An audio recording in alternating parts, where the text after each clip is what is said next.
अध्याय 15। मैं अब जा रही हूँ। ब्लेयर ने कुशलता से उसे रोक दिया। क्यों? क्या वो उत्सुक नहीं थी? क्लाउड ने इस तरह सोचा, लेकिन उसने खुद को कुछ हद तक राहत महसूस करते हुए पाया। भलाई हो, राहत की क्या बात थी? उसका हाथ कांपना बंद हो गया था। दर्द अभी भी वैसा ही था, लेकिन वो कम चिंतित महसूस कर रहा था। फिर भी वो अपने रजाई के नीचे से नहीं निकल सका, तब भी नहीं जब ब्लेयर तीसरे घर से लौट आई थी और उसके बिस्तर के किनारे बैठी थी। कुमारी, क्या आप ठीक महसूस कर रही हैं? उसके रजाई थपथपाने की आवाज़ वसंत की हवा की तरह थी, ताज़ा और सुगंधित। क्लाउड को यह जानकर आश्चर्य हुआ कि वो एक शांतिपूर्ण विचार में खो गया है। मैं ऐसी बातें कैसे सोच सकता हूँ जबकि मैं इतना बीमार हूँ? शायद मेरे साथ कुछ सच में गलत है। मैं तुम्हारी औषधि लाई हूँ, इसलिए इसे पी लो और वापस सो जाओ, ठीक है? हालांकि ब्लेयर की दयालु आवाज़ उसे लगातार रोशनी में खींच रही थी। वो अपनी अंधेरी गुफा के बाहर एक सुखद और चकाचौंध भरी दुनिया की कल्पना कर सकता था। इसे वहीं छोड़ दो और जाओ। हालांकि ब्लेयर की उज्ज्वल धूप वाली जगह से क्लाउड को उसकी अंधेरी गुफा में देखना चौंकाने वाला और भ्रमित करने वाला होगा। क्लाउड अपनी भयानक स्थिति में खुद को दिखाने से डर रहा था। आज वह क्लाउड था, क्लोए नहीं, और इसलिए वह अपने रजाई के नीचे से नहीं निकल सका। उसकी कलाई में लाल हुई नसें और उसकी उंगलियों की चौड़ी हड्डी संरचना पर्याप्त प्रमाण थी। ठीक है, अपनी औषधि लेना सुनिश्चित करें। वह लड़की जिसने उसके बिस्तर के किनारे को गर्म किया था, चली गई थी और उसके कदमों की आवाज़ अब सुनाई नहीं दे रही थी। एक बार जब उसने दरवाज़ा बंद होने की आवाज़ सुनी और उसे यकीन हो गया कि ब्लेयर अब कमरे में नहीं है, तो क्लाउड धीरे धीरे उठा और अपने बिस्तर के सिरहाने तक पहुंचा। बोतल पर अभी भी थोड़ी गर्मी बची थी, जैसे ब्लेयर ने पूरी यात्रा में उसे पकड़ रखा हो। उसने बोतल को अपने हाथ में दबाया, फिर एक घूंट में सारा तरल पी लिया। ये उसके अंदर जल गया, लेकिन उसने खुद को इसे निगलने के लिए मजबूर किया।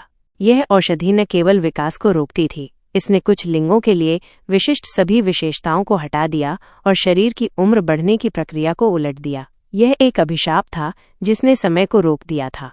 इसीलिए अगर वो समय पर औषधि नहीं लेता था तो उसका शरीर बदलने लगता था, और जो सारा समय रुका हुआ था वो असहनीय शारीरिक दर्द के रूप में एक साथ उस पर वापस आ जाता था।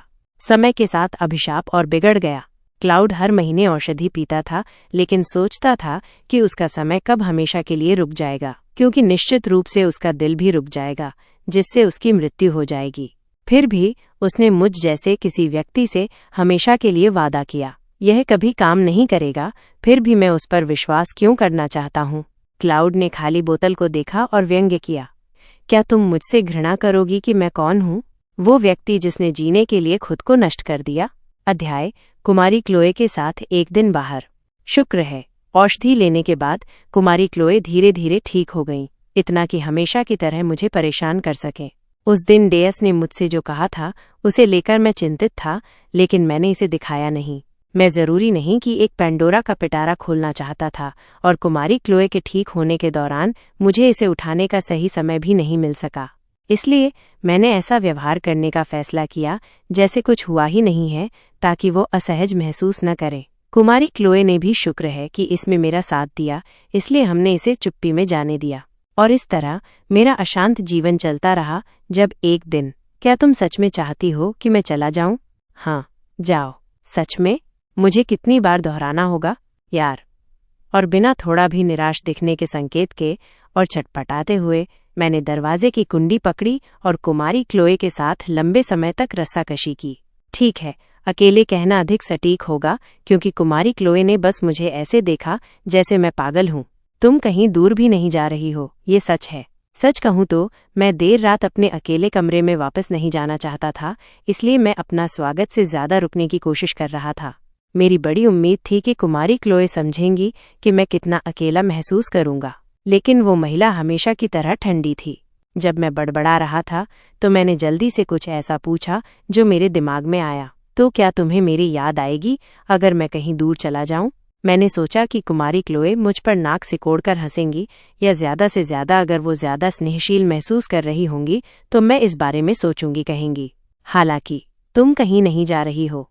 मैंने निश्चित रूप से ऐसी ठंडी घूरने की उम्मीद नहीं की थी, लेकिन मुझे लगता है कि वो कह रही है कि वो नहीं चाहती कि मैं जाऊं, है ना? मैंने एक पल के लिए पलकें झपकाईं, लेकिन फिर अजीब तरह से मुस्कुराया। अरे यार, मैं ये नहीं कह रहा हूँ कि मैं अभी कहीं जा रहा हूँ। अभी मेरा मतलब है मैं वास्तव में कहीं नहीं जाने वाला हूँ। मेरी आवाज़ छोटी और छोटी होती गई और मेरे भाषण का सार और भी लचर होता गया। फिर भी कुमारी क्लोए ने मुझे उसी भाव से देखा। घूंट। मेरे थूक निगलने की आवाज़ कमरे में जोर से गूंजी और मेरे चारों ओर की हवा तुरंत ठंडी हो गई। मैंने अपने जीवन में कभी ऐसी काल्पनिक अनुभव से गुजरने की उम्मीद नहीं की थी। मुख्य चरित्र की उपस्थिति कुछ और ही थी। एक अकेली नज़र कमरे का तापमान बदल सकती थी। ठीक है, मैं समझ गया। मुझे लगता है कि मुझे कभी पता नहीं चलेगा कि तुम्हें मेरी याद आने पर कैसा लगता है। इस बिंदु पर काफी डरा हुआ मैंने जल्दी से ये बातचीत समाप्त कर दी। कुमारी क्लोए ने मुझे अजीब तरह से देखा, लेकिन बस इतना ही। माहौल को हल्का करने के लिए मैंने एक बेतुका सुझाव दे डाला। क्या मुझे आज रात यहीं सोना चाहिए? वह निश्चित रूप से मुझे जाने के लिए कहेगी। ठीक है, यही मैंने सोचा था। रुको क्या? मैंने कहा। ठीक है। सच में? हाँ, मेरी गलती। मुझे तभी वापस चले जाना चाहिए था जब मेरे पास मौका था। मुझे ये कहने का पछतावा हुआ, लेकिन बहुत देर हो चुकी थी। लेकिन अगर मैं रुकूं तो तुम्हें असहज हो सकता है। तुमने मुझसे पहले पूछा था। मैंने इसलिए पूछा क्योंकि मुझे यकीन था कि तुम ना कहोगी। तुम यहाँ सो सकती हो। मैं पहले वापस नहीं जाना चाहता था क्योंकि मैं ऊब गया था, लेकिन अब मैं बस वापस जाना चाहता था। मुझे लगता है कि इसीलिए वे कहते हैं, अपने शब्दों को बुद्धिमानी से चुनो। जिस तरह से स्थिति सामने आई, मेरे पास अपने छिपे हुए पत्ते का उपयोग करने के अलावा कोई विकल्प नहीं था। लेकिन कुमारी, मैं फर्श पर नहीं सो सकता। कुमारी क्लोए के कमरे में केवल एक बिस्तर था, इसलिए मैं सुझाव दे रहा था कि मुझे उसी बिस्तर पर सोना होगा जिस पर वो सोती है। और क्या मालकिन और उसकी नौकरानी एक ही बिस्तर पर सो रही हैं? कोई रास्ता नहीं। ये पूरी तरह से अनसुना था। हालांकि कुमारी क्लोए की चुप्पी ने मुझे गंभीरता से चिंतित करना शुरू कर दिया। उसे अब तक मुझे जाने के लिए कह देना चाहिए था। तुम्हारी उम्र कितनी है? क्यों? तुम मेरी उम्र क्यों जानना चाहती हो?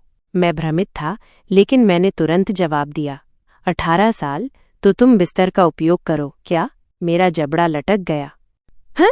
मैं इतना चौंक गया था कि मदद नहीं कर सका, लेकिन एक जोर की आवाज़ निकाली। मैं कुमारी क्लोए के चेहरे पर एक शिकन रेंगती हुई देख सकता था, लेकिन मैं अपना मुंह बंद नहीं कर सका। कुमारी, क्या आप बीमार हैं? उसके चेहरे पर शिकन और गहरी हो गई जब उसने कहा, क्या तुम यही चाहती हो?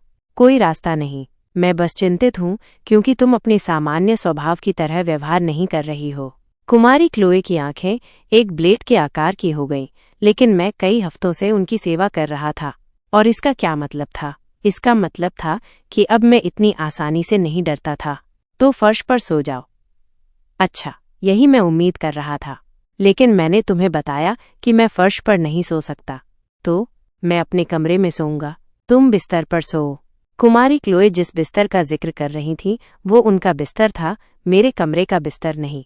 मुझे कैसा लगता है, ये कैसे बयां करूं, जब मैं एक खूबसूरत लड़की को उसकी रॉकिंग कुर्सी में धंसी हुई और अपने बिस्तर को ताकते हुए देखता हूं।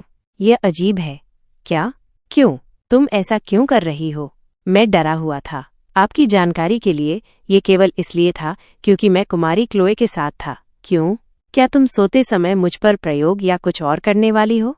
कुछ दिन पहले मैं खिड़की के पास ऊँघ रहा था। जब मेरी नींद खुली तो मैंने देखा कि कुमारी क्लोए मेरे सामने कुछ बड़बड़ा रही थीं।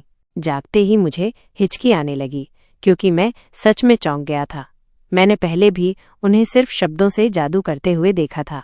कुमारी क्लोए ने नाक से कोड़ते हुए जवाब दिया, यह उस व्यक्ति से आ रहा है जिसने कहा था कि वो मेरी जीवित विषय बनने को तैयार है। ठीक है, मैंने ऐसा कहा था, लेकिन ये जानने और न जानने के बीच अंतर है कि क्या मेरा उपयोग किसी प्रयोग के लिए किया जा रहा है। मैं ऐसा कुछ नहीं करूंगी। मैं तुम्हें जीवित विषय के रूप में क्यों इस्तेमाल करूंगी? कुमारी क्लोए उदासीन दिख रही थी, लेकिन उसने मुझे जाने के लिए नहीं कहा। उसका यही मतलब रहा होगा। इस स्थिति की गंभीरता को महसूस करते हुए मैंने गहरी सांस ली। अगर मैं ये नाटक करूं कि ये वही दुनिया है जिसमें मैं पहले रहता था, मैं अपने बॉस के साथ एक ही कमरे में सो रहा हूं, है ना? ये क्या है? Over time. तो मुझे बस खुद को मानसिक रूप से तैयार करने दो। तुम खुद को क्यों तैयार कर रही हो? क्या? तो क्या तुम्हें करना चाहिए? मैं अपनी हैरानी नहीं छिपा सका और कुमारी क्लोए ने अपना सिर घुमाते हुए जोर से खांसी। इस सब का क्या मतलब है? जो भी हो, बस मत करो, अगर तुम मुझे ये भी नहीं करने दोगी। जब मैं निराशा से बड़बड़ा रहा था तो उसकी लाल आंखें मुझ पर घूर रही थीं। अब आसानी से नहीं डरती? ये झूठ था। मैंने ऐसा नाटक किया जैसे मैंने उसकी घूरना नहीं देखी और दूसरी तरफ देखने लगा। मैंने अपनी उपस्थिति दर्ज कराने की कितनी भी कोशिश की, मैं कुमारी क्लोए के सामने एक साधारण नौकरानी से ज्यादा कुछ नहीं था। इसलिए जब तुम कर सकती हो, अपना ख्याल रखना ब्लेयर। समझदार बनो। वैसे भी ये काम नहीं करेगा। मैं तुम्हारा बिस्तर नहीं चुरा सकती। क्यों? ये तो बस सोना है। नहीं, कोई रास्ता नहीं। मैं अपने पैर फैलाकर और दुनिया की परवाह किए बिना आराम से सोना चाहती हूँ। किसने कहा कि तुम नहीं सो सकती? मेरा मतलब ये नहीं था। मैंने कुछ नजरें चुराते हुए अपने गाल खुजलाए। अगर तुम बिस्तर पर नहीं सो रही हो तो मैं दुनिया की परवाह किए बिना कैसे सो सकता हूँ? तो क्या तुम चाहती हो कि मैं भी बिस्तर पर सोऊं? मेरा मतलब है, मुझे लगता है कि ये सही है, लेकिन परिणाम वो नहीं था जो मैं चाहता था, क्योंकि मैंने अपने बिस्तर पर सोने की योजना बनाई थी। मैं उसे ठीक करने जा रहा था, लेकिन तभी मेरे दिमाग में एक विचार आया। रुको, क्या वो मेरे साथ स्लीप ओवर करना चाहती है? क्या वो यही चाहती थी? जब मैं छोटा था तब की बात याद करते हुए मैं भी अपने दोस्तों के साथ स्लीप ओवर करना चाहता था और रात भर तब तक बातें करना चाहता था जब तक हम सो नहीं जाते। क्रश, पारिवारिक मामले और अन्य अधिक संवेदनशील विषय थे जिन पर दिन के उजाले में और आसानी से चर्चा नहीं की जा सकती थी, और निश्चित रूप से केवल सबसे करीबी दोस्तों के साथ, जिनके साथ मैं अपने गहरे रहस्य साझा कर सकता था। जल्द ही मेरी नाक की नोक झुनझुनी शुरू हो गई। कुमारी क्लोए के कोई दोस्त नहीं थे और मेरे पहले उनकी कोई निजी नौकरानी नहीं थी। दूसरे शब्दों में, उनके पास कभी कोई ऐसा नहीं था जिसके साथ वो अपना दिल साझा कर सकें, और मैं कुमारी क्लोए के लिए दोस्त जैसी सबसे करीबी व्यक्ति थी। मैं कितनी बेवकूफ़ थी कि मैंने विषय उठाया और फिर तुरंत मना कर दिया जब वो पहुंचने की कोशिश कर रही थी। मैं इतनी कम सावधानी के साथ खुद को उसकी निजी नौकरानी नहीं कह सकती थी। कुमारी, मुझे माफ़ कर दीजिए। अब क्या? ओवरटाइम की अवधारणा पूरी तरह से खत्म हो गई थी और मैंने दृढ़ संकल्प के साथ अपनी मुट्ठियां भींच लीं। मुझे इतना असंवेदनशील होने के लिए माफ़ कर दीजिए। ठीक है, तो पहले मुझे आपके पायजामा चुनने दीजिए। कि क्या कह रही हो तुम? मैंने जल्दी से उसकी अलमारी खोली। चुनने के लिए ज्यादा विकल्प नहीं थे, लेकिन मैंने सबसे सफ़ेद पोशाक चुनी जो मुझे मिल सकी। मुझे लगता है कि ये एकदम सही है। इसे वापस रखो। ओह, और चिंता मत करो, क्योंकि मैं सोते समय ज्यादा नहीं हिलती। कि क्या तुम? बिस्तर सच में बहुत बड़ा है, इसलिए मुझे लगता है कि हम दोनों के लिए ये काफी आरामदायक होगा। अरे, तुम सोते समय लात नहीं मारती हो, है ना? कुमारी क्लोए ऐसी लग रही थीं जैसे उनके पास कहने के लिए लाखों बातें हों, लेकिन वह उन्हें शब्दों में नहीं ढाल पा रही थीं, और मुझे यकीन था कि वे ऐसे शब्द नहीं थे जो इस स्थिति के लिए बहुत फायदेमंद होने वाले थे। मैं अपने निष्कर्ष पर पहुंचा और मुस्कुराया, लेकिन कुमारी क्लोए ने भौहें सिकोड़ी और कहा, तुम क्यों मुस्कुरा रही हो? क्या मुझे अब मुस्कुराने की भी इजाजत नहीं है? नहीं, ये दुखद है। जैसे ही मैंने सिसकने का नाटक किया, वो अपनी रॉकिंग कुर्सी से उठ खड़ी हुई। कहानी जारी रहेगी।